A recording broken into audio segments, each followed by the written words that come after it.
안녕하세요. 66세 된 김순자입니다. 오늘 여러분께 제가 겪은 정말 어이없는 일을 말씀드리려고 해요. 손주들 교육비 때문에 제가 얼마나 고생했는지, 그런데 알고 보니 우리 아들이 얼마나 뻔뻔했는지 말이죠. 제가 남편과 함께 30년 전에 미국에 왔어요.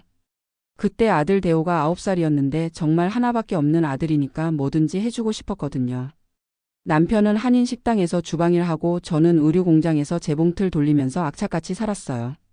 하루에 12시간씩 일해도 한 달에 $2,800 벌기가 고작이었는데 그 돈의 30%는 아들 교육비로 썼어요. 영어 학원비, 피아노 레슨비, 수학 과외비까지. 우리는 원룸 아파트에서 가족 3명이 옹기종기 살면서도 아들만큼은 절대 남들보다 뒤처지게 하고 싶지 않았거든요. 다행히 아들이 공부를 잘해서 유시 어바인에 들어갔고 졸업 후에는 IT 회사에 취직했어요. 연봉이 18만 5천 달러나 되더라고요. 그때 정말 가슴이 뿌듯했어요. 우리가 그렇게 고생한 보람이 있구나 싶었죠. 아들이 결혼해서 어바인에 집도 사고 손주들도 낳고. 소피아가 12살, 이든이가 9살인데 정말 예쁘거든요. 저희는 가든그로브 작은 아파트에서 살면서 남편은 아파트 관리 일하고 저는 한인마트에서 계산원으로 일해요. 둘이 합쳐서 한 달에 $6,340 버는데 월세가 $2,400니까 빠듯하죠. 그런데 3년 전부터 아들이 자꾸 돈 달라고 하기 시작했어요. 엄마, 아이들 사립학교 학비가 너무 비싸서 힘들어요. 한 달에 $500만 도와주세요. 처음엔 일시적인 거라고 생각했어요. 새 집 사느라 돈이 많이 들어갔을 테니까. 그런데 $500가 $1,000가 되고 $1,500가 되더니 작년 추수감사절에는 아예 $2,000를 달라고 하는 거예요. 엄마, 소피아 바이올린 레슨비하고 이든이 수영 레슨비까지 하면 정말 감당이 안 돼요. 제발 도와주세요. 저도 사람인지라 좀 이상하다 싶었어요. 연봉이 18만 5천 달러인데 손주들 교육비 $2,000가 그렇게 힘들까? 하지만 며느리 제니퍼도 간호사로 일하면서 애들 돌보느라 힘들어 보이고 손주들 생각하면 차마 거절할 수가 없더라고요. 남편은 계속 반대했어요. 여보, 우리도 늙어가는데 언제까지 이럴 거야? 우리 병원비도 아껴가면서 왜 이렇게 살아야 해? 맞는 말이었어요. 저도 당뇨 있고 무릎 관절염 때문에 물리치료 받아야 하는데 돈 아끼려고 참고 있었거든요. 그런데도 손주들 생각하면 마음이 약해졌어요. 특히 소피아가 할머니, 저 바이올린 잘 연주할게요 하면서 영상 보내주면 정말 뿌듯하고, 이든이가 수영대회에서 1등 했다고 자랑하면 또 기특하고, 결국 6개월 동안 매달 $2,000씩 보내줬어요. 총 $1만 2천 달러나 됐죠. 저희 비상금 $3만 5천 달러에서 $2만 3천 달러로 줄어들었어요. 외식은 완전히 끊었고 새 옷도 못 사고 남편 혈압약도 제네릭으로 바꿨어요. 교회 친구들이 걱정하더라고요. 순자 언니 너무 무리하는 것 같은데. 아들이 그 정도 벌면서 왜 계속 도움 달라고 할까? 저도 속으로는 의심스러웠지만 아들을 믿고 싶었어요. 그러다가 올해 초에 더 이상 못하겠다고 결심했어요. 손주 소피아가 할머니는 돈이 많아요? 라고 물었을 때 정말 마음이 아팠거든요. 이 어린 것이 할머니를 돈으로만 보는 건 아닌가 싶어서.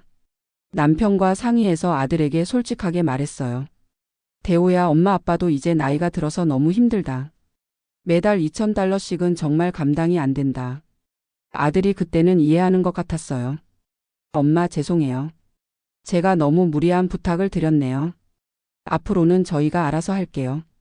그래서 지원을 중단했는데 신기하게도 아들이 더 자주 안부를 물어보기 시작했어요. 엄마, 몸은 어떠세요? 병원은 잘 다니고 계세요? 오히려 관계가 더 좋아진 것 같았죠. 몇 달 후에는 아들이 승진도 했다고 하더라고요. 그래서 역시 우리가 올바른 선택을 했구나 생각했어요. 그런데 지난주에 정말 어이없는 일이 벌어졌어요. 며느리 제니퍼가 갑자기 전화를 했어요. 목소리가 좀 이상하더라고요. 어머니, 혹시 시간 되시면 저희 집에 오실 수 있어요? 어머니께 말씀드릴 게 있어서요. 무슨 일인가 싶어서 남편과 함께 갔죠. 제니퍼가 저희를 거실에 앉히고는 한참을 망설이더니 말을 꺼내는 거예요. 어머니, 사실 제가 얘기할까 말까 고민을 많이 했는데 대호 오빠가 어머니께 거짓말을 한 것 같아요. 그 순간 가슴이 철렁했어요. 무슨 거짓말? 아이들 교육비 때문에 어머니께 도움을 요청했잖아요. 그런데 오빠가 아이들을 위해서 529 플랜이라는 교육비 적금을 만들어 놨거든요. 거기에 돈이 꽤 많이 들어 있어요. 529 플랜이 뭔지도 잘 모르겠고 얼마나 들어있는지 물어봤더니 제니퍼가 핸드폰을 꺼내서 보여주는 거예요. 소피아 계좌에 52,000달러. 이든이 계좌에 48,000달러. 총 10만 달러가 들어있더라고요. 그 순간 정말 어지러웠어요.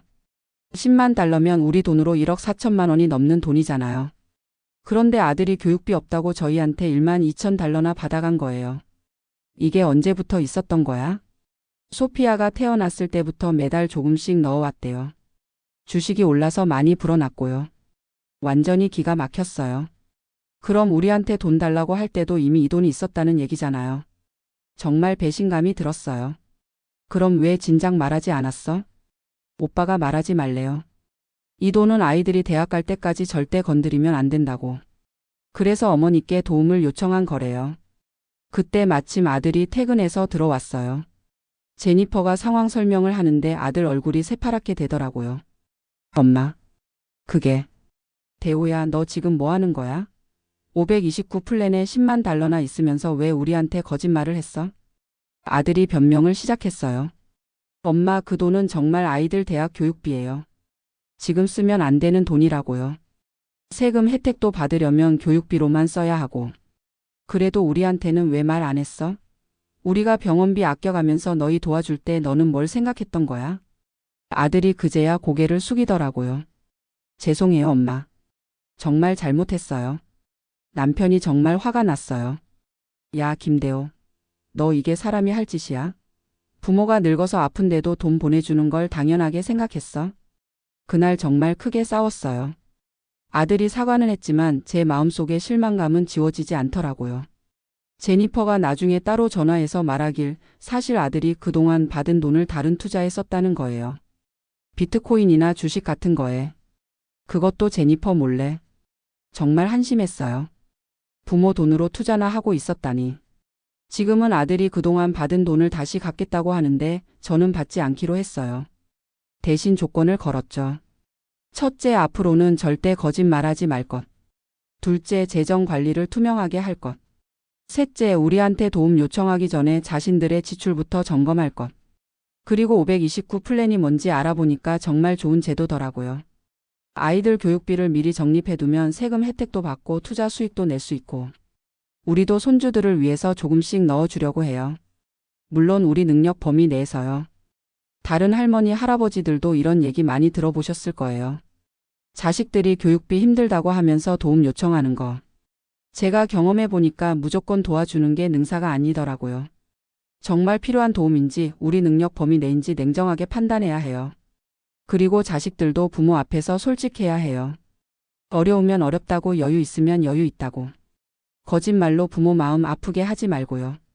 특히 529 플랜 같은 교육비 적금이 있다면 가족들과 공유했으면 좋겠어요. 투명한 소통이 가족 관계를 더 건강하게 만든다고 생각해요. 저도 이번 일로 많이 배웠어요. 사랑한다고 해서 무조건 주는 게 아니라 때로는 안 된다고 말할 용기도 필요하다는 걸. 지금은 아들과 관계가 많이 좋아졌어요. 오히려 이전보다 더 자주 연락하고 서로 걱정해주고 손주들과도 예전처럼 자주 만나고 있고요. 여러분도 혹시 비슷한 상황이시라면 너무 혼자 고민하지 마세요. 가족끼리 솔직하게 대화하고 서로의 상황을 이해하려고 노력하시면 분명 좋은 해결책이 있을 거예요. 그리고 529 플랜 같은 교육비 적금에 대해서도 관심 가져보세요. 손주들 미래를 위해서 정말 좋은 제도니까요. 오늘 제 이야기가 여러분께 조금이라도 도움이 되었으면 좋겠어요. 감사합니다.